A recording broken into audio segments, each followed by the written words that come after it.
નમસ્કાર ખેડૂત મિત્રો, હું છું યશ ઠુમર, તિરુપતિ એગ્રો સેન્ટર ગોંડલમાંથી. કે ભાઈ આજે આપણે ઈ સાથે જે છે એ સિગ્મા ક્રોપ સાયન્સ કંપનીના જે પ્રતિનિધિ એટલે કે દિનેશભાઈ ગેડિયા આપણી સાથે ઘણી બધી વાર જે વિડીયોની અંદર ચર્ચા વિચારણા આપણે એની હારે કરી. પાછલા 2 વર્ષથી એમની કંપનીની એક ધૂમ મચાવતી પ્રોડક્ટ એટલે કે સુપીક સોઇલ આપણા મોટા ભાગના ખેડૂત મિત્રોએ એનો વપરાશ કર્યો છે. ખૂબ સારું રિઝલ્ટ મળ્યું છે સાહેબ.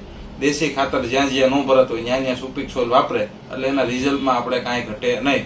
પરંતુ ચોમાસાની અંદર ખેડૂત મિત્રોની એવી ફરિયાદ હતી કે ભાઈ આને આપણે જમીનની અંદર આપવું છે, પરંતુ કેવી રીતના આપવું, પાણી હારે આપવાનું હોય પણ પાણી જે છે એ ચોમાસાની અંદર તો કેમ પાવું, આવા પ્રશ્નો ઘણા બધા ખેડૂત મિત્રોના મનમાં થતા અને એ આવી અને આપણને રજૂઆત કરતા. એટલે આપણે સાહેબને રજૂઆત કરતા કે ભાઈ તમે એવું કંઈક લઈ આવો કે ખેડૂત મિત્રોને જે છે એ ખાતર હારે ભેળવી નાખવામાં મજા આવે, હાથે બગડે નહીં અને કાંઈ કરવું ન પડે. એવું કંઈક તમે કરો તો એ જ જે સિગ્મા ક્રોપ સાયન્સનું જે સુપીક સોઇલ જીઆર એટલે કે ગ્રેન્યુઅલની અંદર સુપીક સોઇલ જે પ્રોડક્ટ છે એ કંપની લઈને આવી જાય. આજે એના વિશે થોડીક આપણે પ્રતિનિધિ સાથે વાત કરીએ, તેમજ એના વાપરવાથી શું ફાયદા થશે, કેટલા કિલોનો ડોઝ છે, શું ભાવ છે અને જે છે એ આ વાપરવાથી શું ફાયદા થશે તે આપણે જરાક ખેડૂત મિત્રોને જણાવો.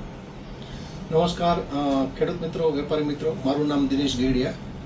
સિગ્મા ક્રોપ સાયન્સ વતી હું સૌરાષ્ટ્ર આખું ઇન્ચાર્જ એરિયા મેનેજર તરીકે સંભાળું છું. યશભાઈ સાથે આપણે 2 વર્ષથી સંકળાયેલા છે ને તિરુપતિની અંદર સુપીક સોઇલ બહુ સારામાં સારું સેલ કરેલી પાર્ટીને સારામાં સારા ખેડૂત સુધી પહોંચાડવા માટે ખૂબ જ એનો સહયોગ રહ્યો છે.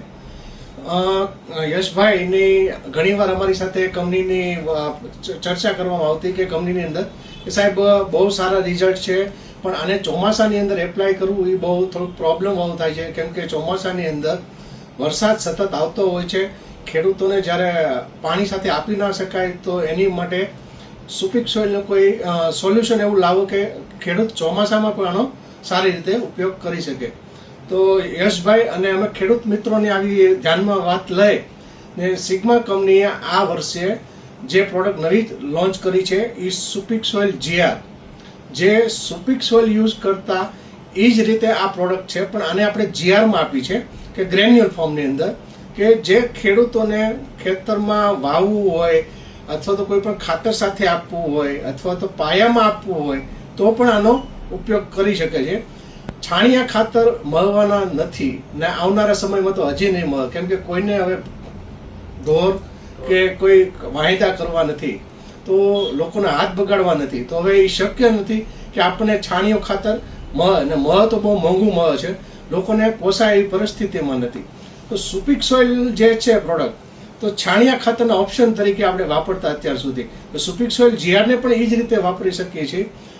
યશભાઈ વાત કરું તો ફાર્મરોનું બજેટને ધ્યાનમાં રાખી ને કંપનીએ આખી પ્રોડક્ટ લોન્ચ કરી છે કે એનું બજેટ ના ખોવાઈ જાય, એનો ખર્ચો ના વધી જાય. તો જે સુપીક સોઇલ આપણું જે 1200 રૂપિયા એકરે ડોઝ કરીને આપણે યુઝ કરાવતા હતા ખેડૂતોને, એકરે 1200 રૂપિયાનો, તો આની અંદર ખેડૂતનો અમે 1 પણ રૂપિયાનો જાજો ખર્ચામાં કોઈ ફેરફાર કર્યો નથી.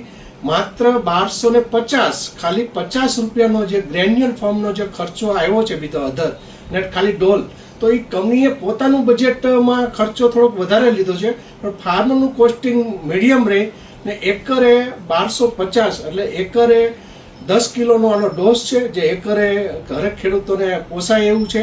છાણિયા ખાતર લેવા જાય તો 1 વીઘે 1 ટ્રોલી નાખવી અથવા તો 2 ટ્રોલી નાખવી પડે તો એ લગભગ ઘણું કોસ્ટલી થાય છે અને એના ઘણા ગેરફાયદા છે, કેમ કે અધકચરા ખાતર હોય છે, નવા ફંગસ થાય છે, ઉલટાના મૂંડાના પ્રમાણ વધે છે ને નવા ખડ પણ ઉગે છે, કેમ કે નવા અંદર કચરા ઉકળાની અંદર બધું બિયારો નાખેલો હોય તો ખડ પણ ઉગે છે. સુપીક સોઇલ જીઆરમાં તમારે એ પ્રશ્ન 0 થશે, છાણિયા ખાતર જેવું જ કામ આપશે, 100% ઓર્ગેનિક પ્રોડક્ટ છે, કોઈ પણ સાઈડ ઇફેક્ટ નથી, પ્લસ જમીનનો પીએચ ડાઉન કરશે, જમીનની ગુણવત્તા વધારશે ને સાથે સાથે તમારા ઉત્પાદનમાં પણ ઘણો વધારો કરશે. તો ઘણા બધા ખેડૂત મિત્રોને એવો પ્રશ્ન હોય કે ભાઈ આ જીઆર જે દાણેદાર ફોર્મ્યુલેશન ની અંદર સુપીક સોઇલ આવ્યું છે એને રાસાયણિક ખાતર સાથે વાપરી શકીએ કે ન વાપરી શકીએ? 100% વાપરી શકો, અને કોઈ પ્રોબ્લેમ નહીં થાય. ડીએપી 1232 હોર જે તમે સુપર કોઈ પણ ખાતર હોય તો આને એકરે 10 કિલો એની સાથે મિક્સ કરી ને તમે વાવી પણ શકો છો ને પાયાના ખાતર તરીકે પણ આનો ઉપયોગ કરી શકો, એમાં તમને કોઈ પ્રોબ્લેમ નહીં થાય. ચોમાસામાં ઘણીવાર બીજી વાર આપણને ખાતર ઉપયોગ કરવાનો ટાઈમ રહેતો નથી, તો આપણે પાયાના ખાતર તરીકે પણ આનો ઉપયોગ કરી શકીએ છીએ. જે પહેલા મને કે કોરવાણ કરતા હોય પહેલા ખાતર આપતા હોય તો એમાં પણ આનો ઉપયોગ કરી શકીએ છીએ ને બહુ સારા રિઝલ્ટ મળશે. પાયા ખાતર તેમજ પૂરતી ખાતર બંને ખાતર તરીકે ઉપયોગ કરી શકીએ. જે વાત કરીએ ડોઝની તો કે 10 કિલો પ્રતિ એકર, એટલે કે આ એક ડોલ જે છે એ 10 કિલોની આવે છે સાહેબ. એને 2.5 વીઘાની અંદર વાપરવાની છે. ચાહે કોઈ પણ ખાતર તમે વાપરતા હોય, પાયાની અંદર ડીએપી વાપરતા હોય, સુપર વાપરતા હોય, એનપીકે વાપરતા હોય કે ચાહે કોઈ પણ ખાતર વાપરતા હોય, એની સાથે મિક્સ કરશો તો ઓગળવાનો કે એહારવાનો પ્રશ્ન આવશે નહીં. અને જે છે એ સામાન્ય રીતે અથવા તો નોર્મલી જે છે એ ચક્કરની અંદર ચડી જશે. તમારે ઘણા બધા ખેડૂત મિત્રોને એવા પ્રશ્ન હોય કે અમુક દાણેદાર ખાતર આવે છે એ ઓગળવા માંડે છે, બીજા ખાતર ભેગા કરી તો હાથીકડા ફેરવવા પડે છે, ઓયણીમાં ચડતા નથી. તો એ પ્રશ્ન આમાં 0% રહેશે.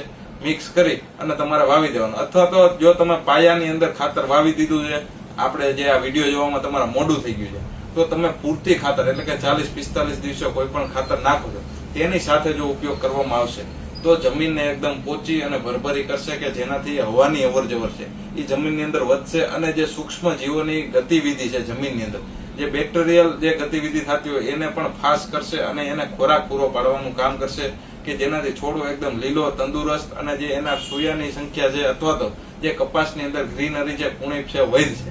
અથવા તો કોઈ પણ પાક હોય XY, જે ડુંગળી છે તો મૂળ લાંબા કરવાનો, લસણ છે તો મૂળના વિકાસ કરવાનો, ખાતર પડ્યું છે ઉપાડવાનો, તેમજ ઓર્ગેનિક કાર્બન જે આવે છે એટલે કે દેશી ખાતરમાંથી જે વસ્તુ ટૂંકા ટાઈમે અથવા તો જે શોર્ટ ટાઈમે જે અથવા તો લાંબા ગાળે જે છે એ રિલીઝ થતી હોય અને છોડવા સુધી પહોંચતી હોય તો તેવા પાકની અંદર ખૂબ ઝડપથી અને ખૂબ સારું રિઝલ્ટ જે સુપીક સોલ્યુશન આપણને મળવાનું છે.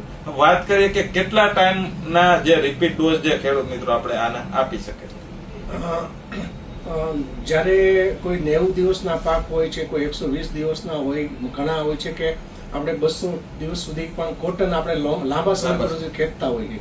તો મારી જે લાંબા સમયનો પાક છે તો મારું કેવું છે કે આના 2 વાર ઉપયોગ કરો, પાયા તરીકે અથવા તો બીજી વાર પાછું જ્યારે ખાતર દેવાનો ટાઈમ આવે, જ્યારે આપણે કપાસ વીણીને પાછું એકવાર ખાતર દેતા હોય ત્યારે એનો ઉપયોગ કરો. બાકી જે ટૂંકા ગાળાના પાક છે, 90 થી 120 દિવસના ગાળાના પાક છે, એની અંદર એકવાર ઉપયોગ કરી શકો ને લાંબા ગાળાનો જે કાંઈ મોલ હોય છે જેની અંદર આપણે ડબલ વાર ઉત્પાદન લેતા હોય છે તો એનો 2 વાર ઉપયોગ કરવો જરૂરી છે. તો મગફળી જે સોયાબીન છે એમાં એક વખત ઉપયોગ કરશું તો હાલશે.